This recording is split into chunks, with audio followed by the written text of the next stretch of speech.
പ്രിയപ്പെട്ടവരെ, ഞാൻ വടകരയിലേക്ക് ഇറങ്ങി ഇപ്പൊ പോയിക്കൊണ്ടിരിക്കുകയാണ്. ഒരു 5 മണിയോടുകൂടി വടകരയിൽ എത്തും എന്നാണ് ഞാൻ പ്രതീക്ഷിക്കുന്നത്. ഒരു വാക്ക് വടകരയിലെ പ്രവാസി സുഹൃത്തുക്കളോട് പറയാൻ ആഗ്രഹിക്കുകയാണ്, സഹോദരങ്ങളോട്.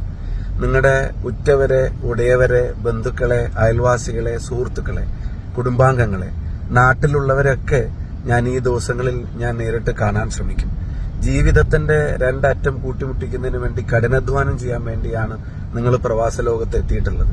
ആ കഠിനാധ്വാനത്തിന്റെ തിരക്കുകൾക്കിടയിലും ഈ സ്ഥാനാർത്ഥിത്വവുമായി ബന്ധപ്പെട്ട വാർത്തകൾ വന്ന ആ സെക്കൻഡ് തൊട്ട് ഇപ്പോ ഈ വീഡിയോയിലൂടെ ഞാൻ നിങ്ങളോട് സംസാരിക്കുന്ന ഈ നിമിഷം വരെയും നിങ്ങൾ തരുന്ന പിന്തുണയ്ക്ക്, പ്രോത്സാഹനത്തിന് ഞാൻ വാക്കും കൊണ്ട് നന്ദി പറയുന്നില്ല. എന്റെ പ്രവർത്തനങ്ങളിലൂടെ ഞാനത് കാണിക്കും. ആ തിരക്കിന്റെ എല്ലാ ഇടയിലും നിങ്ങളുടെ അനേകം കോളുകൾ, ഒരുപാട് മെസ്സേജുകൾ നിങ്ങൾ തരുന്നുണ്ട്. അപ്പം പ്രവാസ ലോകത്താണെങ്കിലും നിങ്ങൾ നൽകുന്ന ഉജ്ജ്വല പിന്തുണക്ക് ഹൃദയം നിറഞ്ഞ നന്ദി ഞാൻ രേഖപ്പെടുത്തുന്നു. മാത്രമല്ല, ഒരു സമയം കിട്ടുമ്പോൾ നിങ്ങളുടെ സാമ്പത്തികാവസ്ഥയും കുടുംബത്തിലെ കാര്യങ്ങളൊക്കെ ഭദ്രമായിട്ടാണെങ്കിൽ, നിങ്ങൾക്ക് വലിയ പ്രയാസം ബുദ്ധിമുട്ടില്ലാത്തൊരു സാഹചര്യമാണെങ്കിൽ, നിങ്ങളുടെ പരമാവധി ആളുകൾ ഇത്തവണ വോട്ട് ചെയ്യാൻ വേണ്ടി, വോട്ട് രേഖപ്പെടുത്താൻ വേണ്ടി, തെരഞ്ഞെടുപ്പ് പ്രവർത്തനങ്ങളിൽ സജീവമാവാൻ വേണ്ടിയൊക്കെ നാട്ടിലേക്ക് തിരിച്ചു വരണം എന്ന അഭ്യർത്ഥന കൂടി ഞാൻ വെക്കുകയാണ്. അപ്പൊ ഞാൻ വടകരയിൽ പോകുന്നു. വൈകുന്നേരം നിങ്ങൾക്ക് വേണ്ടപ്പെട്ട ആൾക്കാരൊക്കെ ഇന്ന് വൈകുന്നേരം മുതൽ ഞാൻ കണ്ടു തുടങ്ങും.